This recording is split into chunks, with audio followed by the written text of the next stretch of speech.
Paano niya nang gagawin? Wala nga siyang nakita, basta pinapirma lang. Pagkatapos siya kasi magsusubscribe, ito yung masakit. Ito yung pinakamabigat na mangyayari. Makukulong silang lahat yung pag nangyayari. Isipin mo, susumpahan gano'n. Hindi mo alam. Hindi sinabi mo na personal mong nalalaman na totoo lahat ito.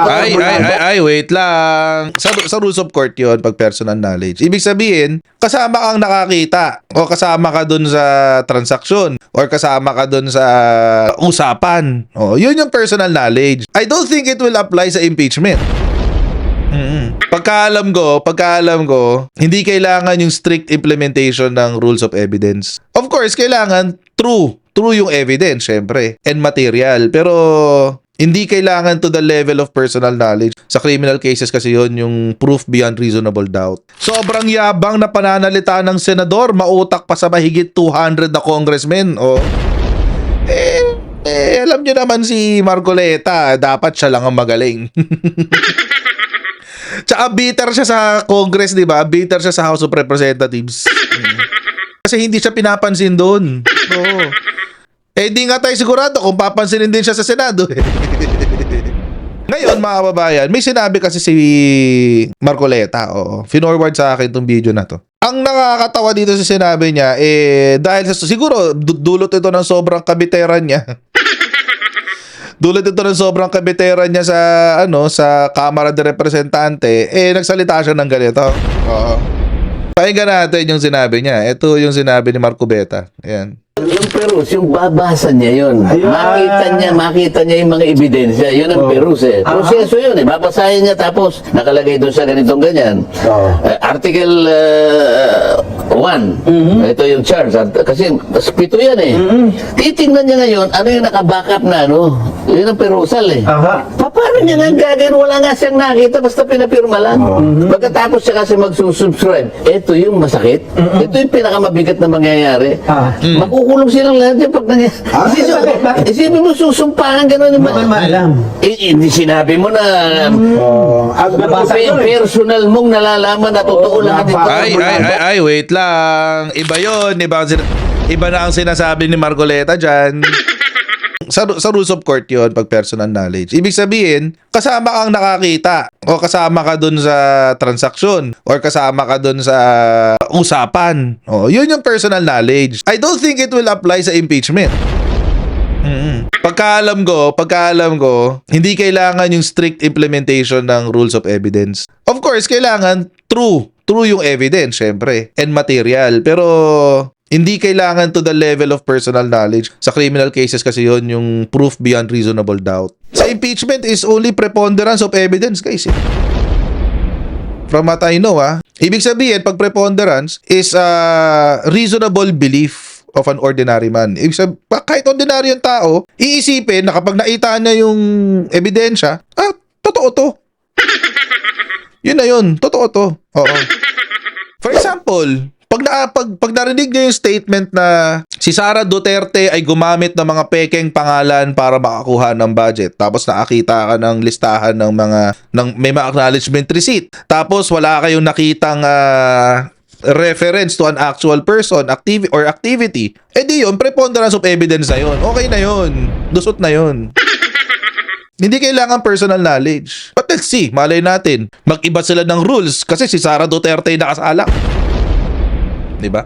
Sinabi niya makukulong daw. Bakit makukulong? Kasi sinabi niya pag nanumpa ka raw sa isang bagay at ikaw ay nagsisinungaling, pwede kang makulong. Totoo naman yun. Ang tawag doon, mga kababayan, ay perjury. Pag nanumpa ka sa isang bagay at sinasabi mo ito'y totoo sa iyong pagkakaalam at meron kang sinasabi nga ni Marcoleta na personal knowledge at ikaw ay nagsinungaling sa iyong sworn statement, sa affidavit, sa iyong testimonya, yun yung perjury. Perjury yun, mga kababayan. Pero mga kababayan, meron din ho kasi yan mga elemento na kailangan ay makita. Una, under oath ba yung kanyang statement? Naalala nyo, si Sara Duterte ayaw niya mag-oath sa House hearing?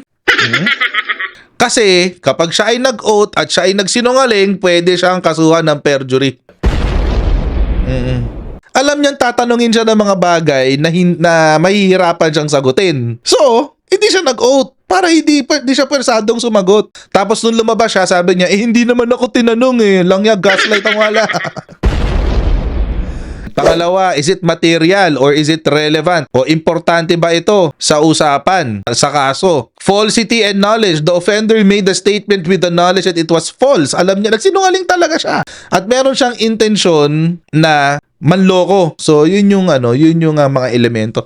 Kailangan makita mo to lahat para makapagpakulong ka sa salang perjury. Ang pagpapakulong dyan is Arresto Mayor 4 months to 6 months up to 2 years.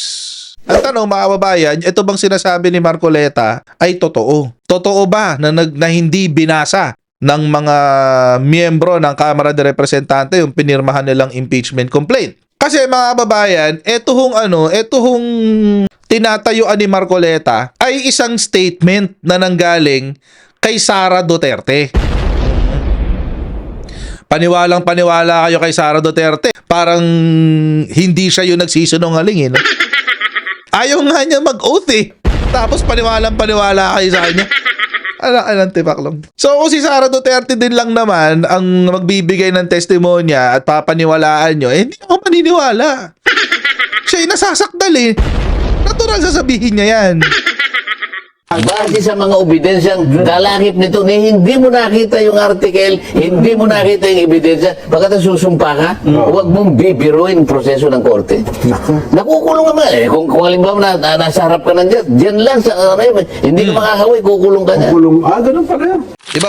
Iba pa yung sinasabi ni Marcoleta na kapag kaharap mo yung judge, nagsinungaling ka, ikukulong ka. Iba pa yun. Contempt yun. Kabastusan daw yun sa korte.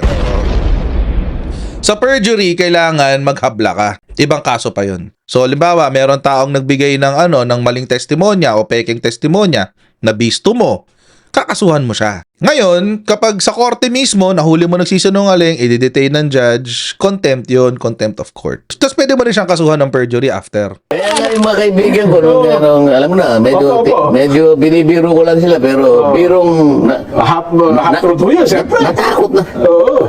Sabi niya, Takot na daw. huwag mo naman akong bibiro. Hindi naman kasi ikaw nang binibiro ba kita? Ayaw mo ba ka kung on national TV nakaupo ka ron, tinatanong kita? At alam nilang kaibigan kita? Ayaw mo bang makita naman yung pagkakataon na yun? Sa buong buhay mo, Pribilehiyo yan sir, no? isip-isipin mo nakaupo ka doon, impeachment court, tinatanong kita. Buong Pilipinas na Tinatanong ni Senator Dante, magkaibigan yung dalawang yan Maaari pa lalagpasin ka ako ang pagkakataon. Hindi naman ang iniisip mo, yun yung sumikat ka, hindi yun.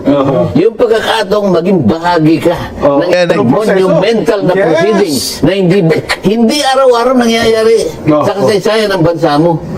Yung makatulong ka para sabihin mo yung totoo. Yabang ni Marcoleta, no?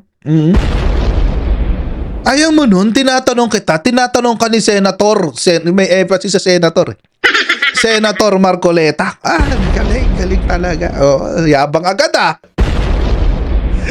Parang kwentong inuman Kwentong inuman to guys. Nahawa ka na sa mga DDS, Marcoleta. Ito ngayon ang tanong ko kay Congressman Marcoleta na sana po ay sagutin niya kung makakarating man sa kanya. Ang PDP laban ba ay pinag-usapan ng impeachment complaint? Baka kayo ang hindi nagbasa? Baka kayo, mga taga-PDP laban, si Marcoleta kasi PDP laban yan Baka kayo, mga taga-PDP laban, kapag kayo yung inupo sa witness stand at kapag kayo ang tinanong, binasa nyo ba ang impeachment complaint o hindi? Baka kayo ang magsabi na hindi namin binasa. Kaya hindi kami pumirma.